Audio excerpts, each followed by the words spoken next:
you, babe.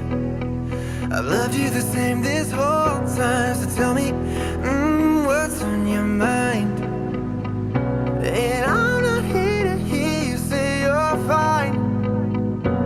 I can take the pain you hold inside.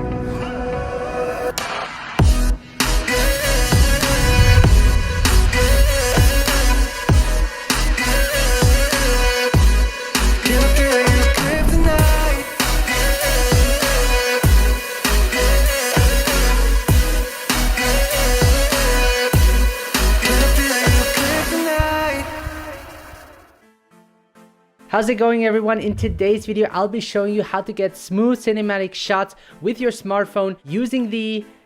What am I using again? Oh, it's my package.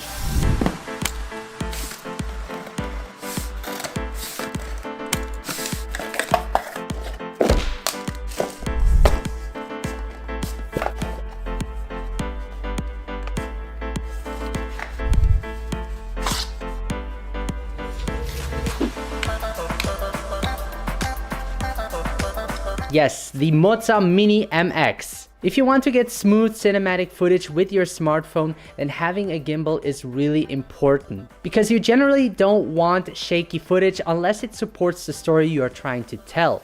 Shaky footages are sometimes great for providing the audience with a sense of nervousness, but having too much shaky camera motion can make the viewers feel dizzy or sick. The MOZA Mini MX is a great gimbal for getting unwanted shakiness in your videos. Even though the newest smartphones like the iPhone 11 Pro have great optical image stabilization, these smartphones are still limited to some point. I can tell you from experience that having a gimbal makes the process just so much easier and really allows to create shots that otherwise wouldn't be possible without a gimbal. Now, this tutorial is divided into 8 parts. We're going to start with the quick overview of the gimbal, then the build and design quality, mounting and balancing the gimbal with your smartphone. Then comes the really fun part. We're going to look at the basic functions and the advanced shooting modes, some special features that the app offers, and my camera settings for shooting videos with it. As a bonus, I will also provide you with a behind the scenes of how I shot the video using the gimbal. Hope this sounds great for you guys. I'm sure you will get a lot out of this tutorial, especially if you're starting out, so make sure to stick till the end to become a gimbal master. Okay. It's important that you know your gimbal really well so that controlling the gimbal becomes second nature to you. So here's a quick overview of the MOZA Mini MX. Starting from the top, you have the phone holder. On the panel, you have the FN button. Then you have the joystick to move the camera. To the left, you will find the zoom plus and minus button. And there is also a power indicator that shows you your battery levels. There is a Type-C charging port and a reset button. Lastly, towards the hand grip lies the smart trigger. Really simply made, not many buttons on the panel, which makes controlling the camera with one hand really easy. Let's talk about the build and design. The way how the MOZA Mini MX is built and designed makes it easy to shoot in different angles. This way you can get those unique shots that you really need. The advantage of having a compact gimbal like this is that you can take it everywhere with you and have it ready to shoot in no time. Because the gimbal doesn't have much weight, I really don't have to use any strength when operating it with one hand. Now you can mount a tripod to it that is included to place it on an even surface. This is really great for taking time lapses where you really want your camera to be steady. Another benefit of having a tripod leg is that you can hold it with your other hand for more control and stability. This is probably one of my favorite designs on this gimbal. A great hack to this is that you can disconnect the tripod and add different accessories to expand your setup. So for instance, you could add a microphone to your gimbal if, for example, you want to vlog with it. It would have been great if they added a second 1/4 screw mount to the very bottom of the hand grip just to have more connectivity options. It takes around 2.5 hours to charge the battery fully. The battery can power the gimbal for 24 hours if the gimbal is properly balanced. Mounting and balancing. Balancing this gimbal is really simple. Let me show you how to unlock the gimbal first. So there are 3 steps to unfolding this gimbal. First, rotate the hand grip by 180°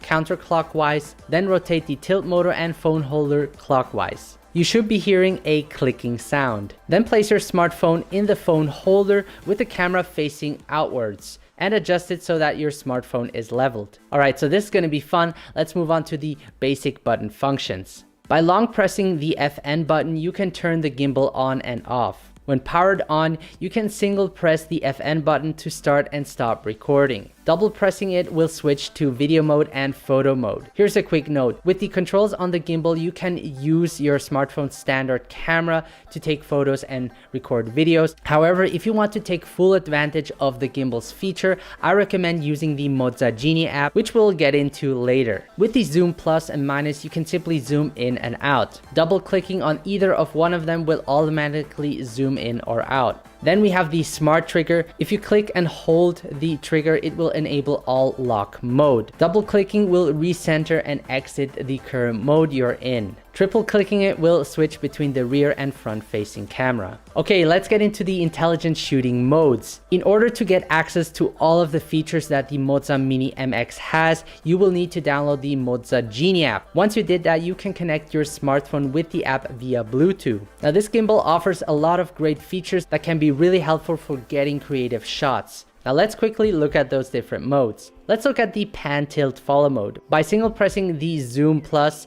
we'll switch the gimbal to pan tilt follow. If not, you can select it in the follow mode settings. I generally like using this mode since it's great for following your subject that gives you a natural movement. Sometimes modes like object tracking can create a robotic movement in your shot. That's why I use object tracking just in specific situations. By the way, if you're interested in smartphone gimbal movements, I have a dedicated video on that will give you more training in creating professionally good looking, smooth, cinematic video.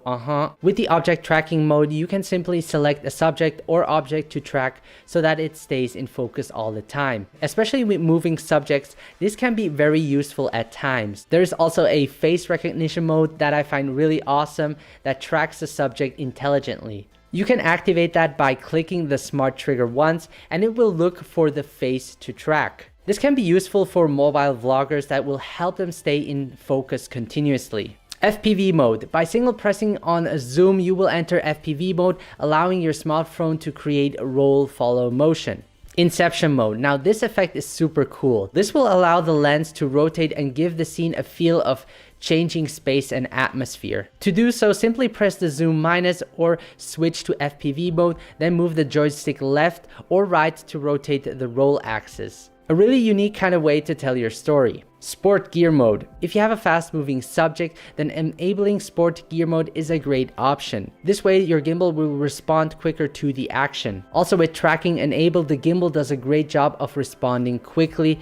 This way your subject will always stay in focus. Vertigo mode. This effect allows the background to quickly grow in size or make the foreground become more dominant, depending on how you move the camera. You can achieve this look by moving the camera forward while pressing the zoom out button or vice versa. This gives the viewer a feeling of unreality and adds depth to your subject. Now here are some other special features that make this gimbal really unique. Magic mode. I personally don't use this feature because I have my own style of shooting, but if you're someone that needs inspiration or is just lazy to create a video, using this mode might be a great option for you. You can choose between different templates and it will simply guide you through it, creating the video for you.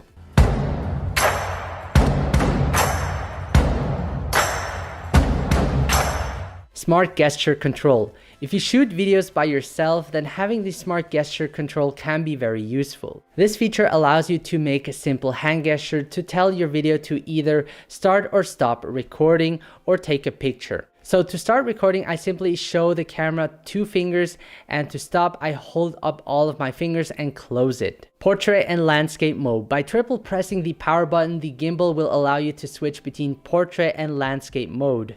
For shooting videos, you generally want to use landscape mode.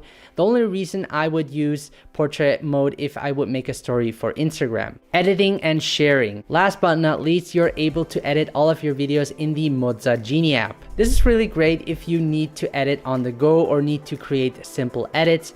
I preferably like to edit all of my videos in Final Cut Pro X, but having the option to edit on a smartphone using the MOZA Genie app is really cool. So now I'm going to show you the settings I used for shooting that video, and for that we're going to use the MOZA Genie app. So open up the app, make sure to connect it with your device via Bluetooth, and we can get started. So this is the live menu we're at. Click on the gear setting icon, and then you're gonna choose camera mode, video. Lens choice is gonna be wide angle. Output format is 4K 60 frames per second.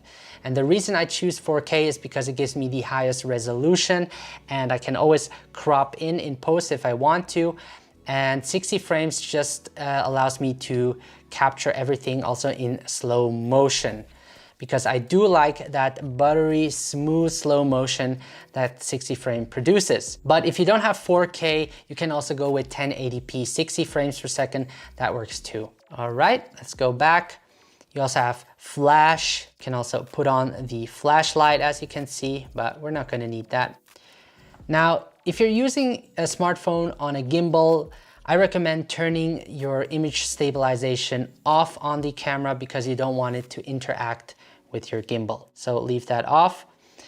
Important, set your whole camera to manual mode. This way you will have full control over ISO, shutter speed, and all of that stuff. It's almost similar as Filmic Pro. As you can see, you have the circle reticle that controls the exposure, and you have the square reticle that controls the focus. I usually lock the exposure since I don't want constant changes in my exposure, and also the temperature. So as you can see, when I shift it, the temperature changes and the exposure changes, and I don't want that. As for my shutter speed, because we're shooting at 60 frames per second, we want it double our frame rate, so we're gonna choose 120. The ISO I keep as low as possible so that you don't introduce noise into your image. You can also manually adjust your focus. Now I prefer using the autofocus on this camera because I find it does a really great job. The next thing we can do is also adjust our temperature. I think 5,600 Kelvin should be fine. Next, you want to have your preview in full screen. This way you can really see what is in focus and really see what's going on your screen. Reference line. This is important for setting your composition. I like how they offer the diagonal and grip option. I usually go for that. Another option I find interesting is the gradienter, which allows me to level my camera.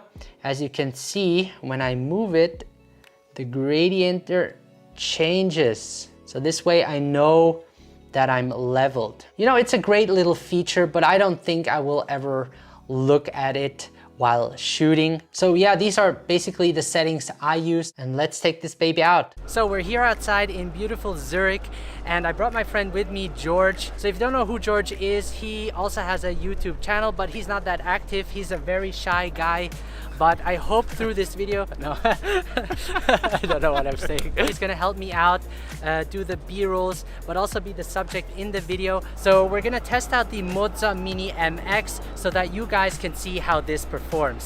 Are you ready for that? Ready for that. Let's go. Let's do this.